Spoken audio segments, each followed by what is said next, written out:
All right, for this, we've got 3 acorn head bolts. We're gonna try to get some coil up above them.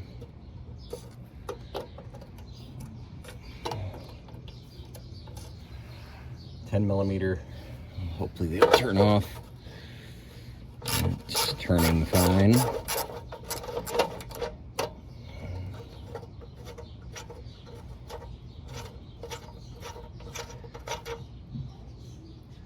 Crusty.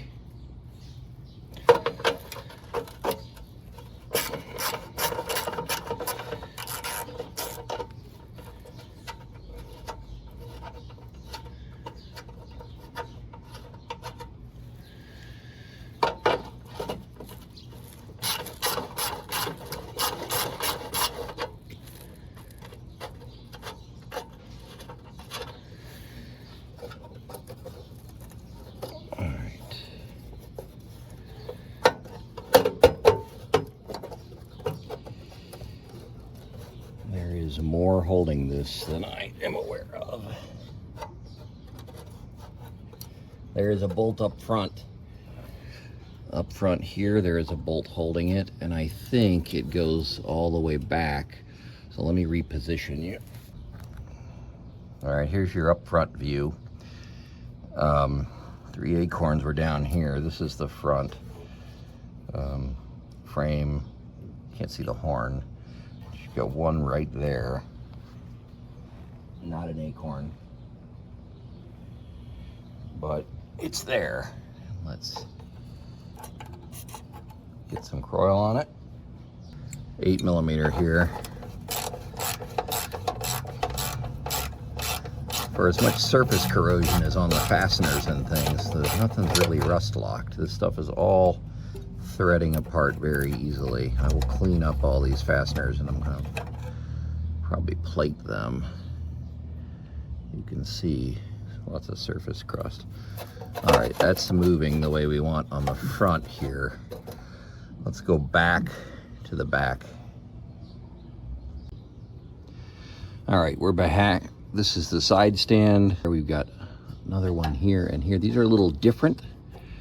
They're also kind of a finish nut, but they're different. They look a little smaller. I don't think they're 10. So here and here, 8mm.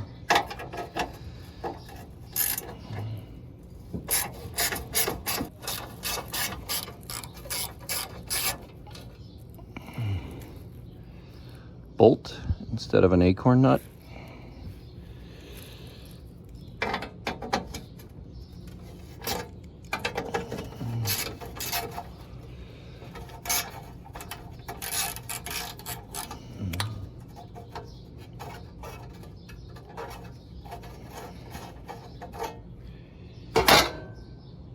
There you go. You saw the metal shift. I think we got it.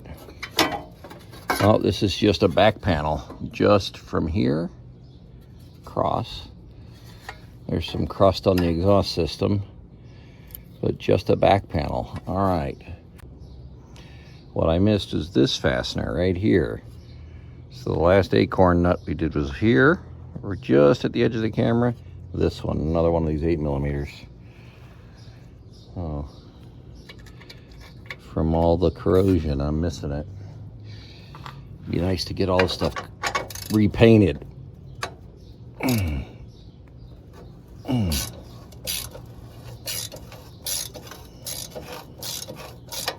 turning. This one is the toughest one so far.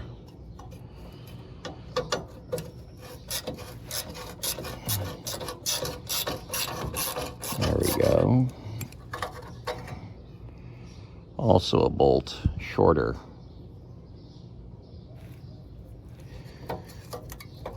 Now let's see what's holding us. It is multiple pieces. This is a separate piece, so let's reposition you. All right, so this front piece, let's see.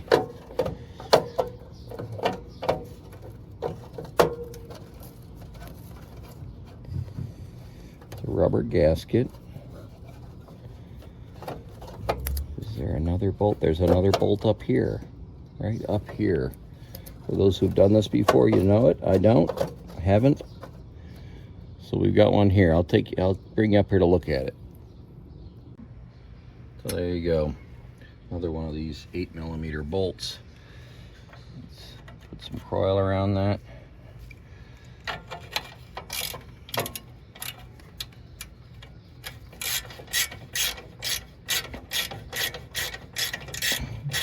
This bolt is coming out as if it's bent, but I think that's where my socket is on it.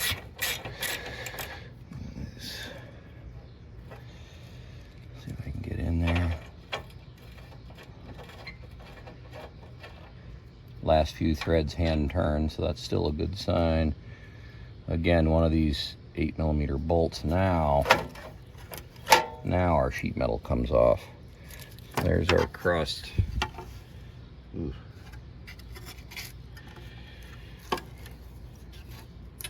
Let me zoom you out. There's the panel. Lots of surface corrosion. I'm going to get this sandblasted and repaint it. Underneath, some heat shielding, also some corrosion, so we'll do that side as well. I'll have to get some reflective tape maybe. Rubber gaskets. This is around the shifter selector, and rubber gaskets where they hit the bottom of the engine. Still one more piece of tin right here. Let me see if we got it or if there's more bolts for this.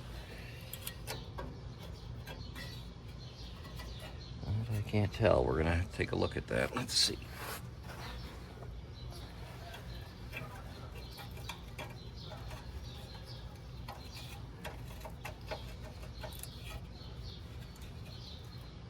Right here, right there is a bolt. Another 8mm holding that one on. I don't think there's anything else on the front, but I could be wrong.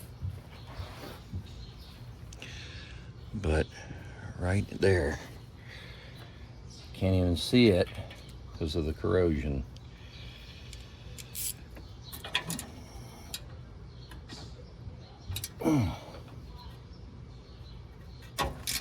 This one definitely does not.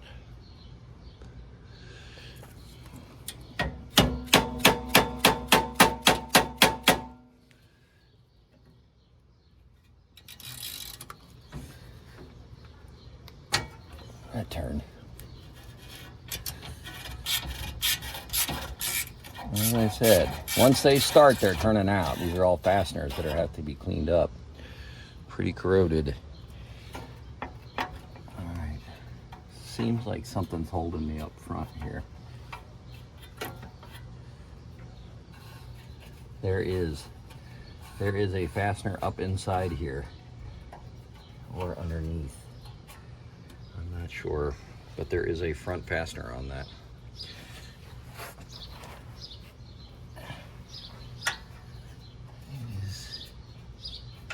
That's the captive nut.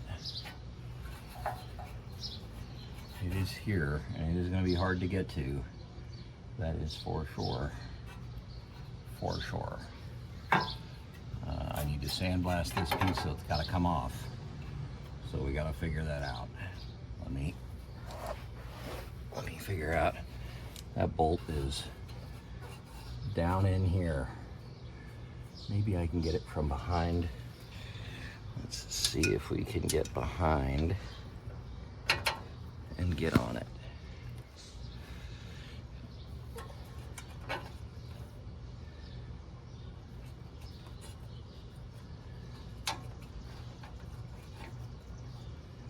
Yep, I'm on it, but that extension is too long. I need a shorter extension. All right, we're gonna go with a short socket and that extension. Let's get some oil in there. Got some on it. Let me see if I can show this to you real quick before I take it out. All right, I'm going to freehand this. I'm going to do as steady as I can to show you where this fastener is. We're going to go down here, in here.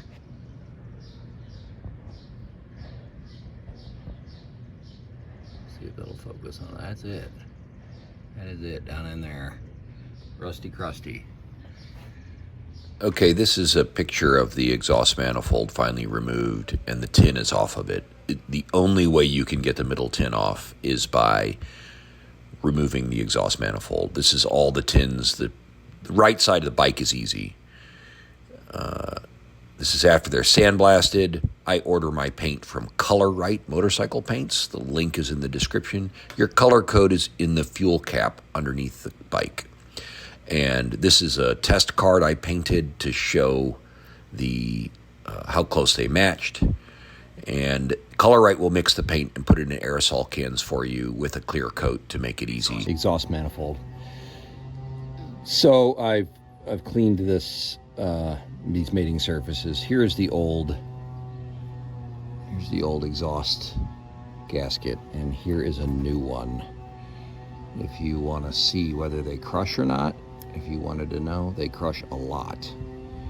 I don't see how you could reliably reuse this without some kind of an exhaust leak. This is essentially a round profile for the new one, and the old one is crushed almost completely flat. So I have 3 new ones. I have this selector shaft in place. Don't know if you could put it in place with the manifold on. It makes the manifold difficult to put on. I have taken the kickstand off. I just painted my tins, and I've already scratched my tin trying to put this on. So I don't know how you can take this on and off without scratching your tins. I will show you what I mean. The exhaust manifold has to have this middle tin on. I have the Aspen Cade. I think the tins are a little different on some. I've already scratched my new paint. I'll touch that up if I can. I don't even know if I can get to it once it's on. There is a gasket on the exhaust. I'm going to put some exhaust paste on that before I put it in place, and then we'll slide it in. So let me get that going, and then we'll make some progress. All right, I have some exhaust paste. I have no idea how well this would work without exhaust paste. It's kind of a habit I do, so it's not going to hurt it. I can't imagine. Now let's see how we can manhandle this. You can slide it into the exhaust collector box. You've got to get it over this selector shaft. And then here on the back at the spring mount is where it hits. And, you know, if you can get it back there without hitting that, good on you.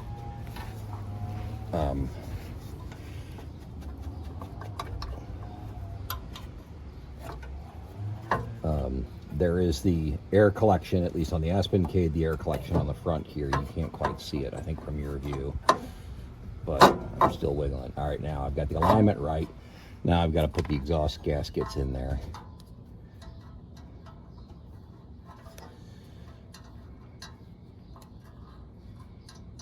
They're going to have to sit in place. I'll have to raise it up.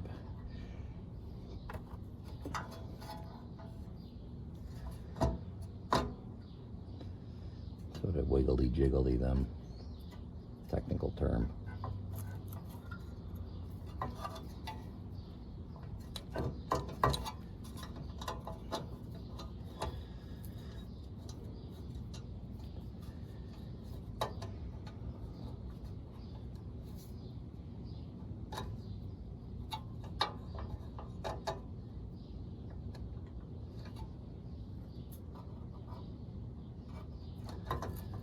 There we go, 3 aligned. Not easy. Let's put a forward nut on first. There is no torque spec in the book, in the climber book for this. So we're gonna crush them down till they feel snug. And we will work our way forward to back, forward to back, forward to back. See what we get.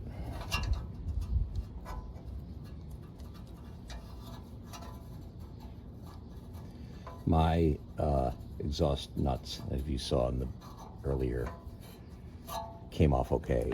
I did not have any nut studs that came out, which was lucky for me.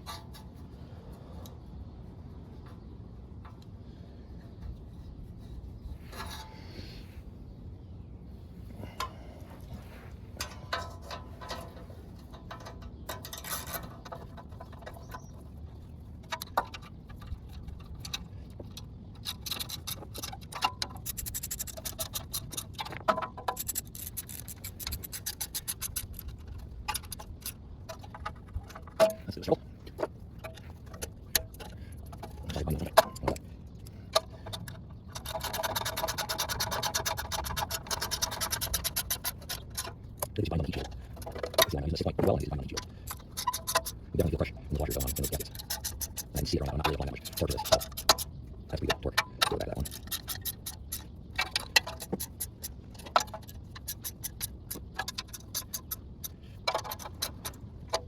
back and give it a little more snug.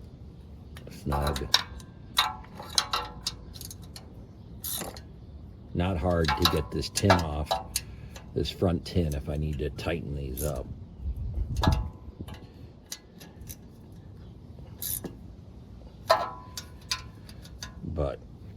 And I will check for exhaust leaks before I put the tins on. All right, that's the front. I need to do the clamp bolt back here, which is rusty and crusty, but that's what's next. All right, clamp bolt going into the collector box. Open end is probably your best.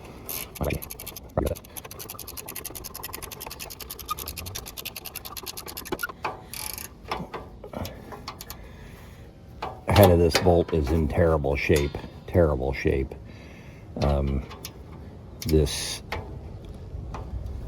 12 point is not doing it. I'm gonna have to see if a 6 point will do it.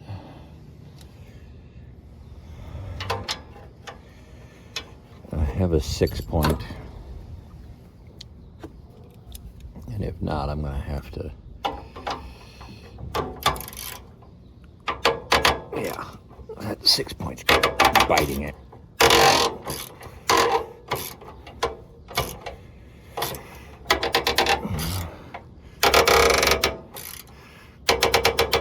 I think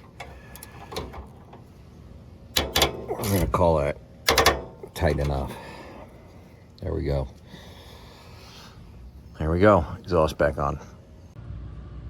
All right, I'm going to do my best to orient you. This is the right side of the bike. Battery, engine, floorboard. All right, I'm going to go down.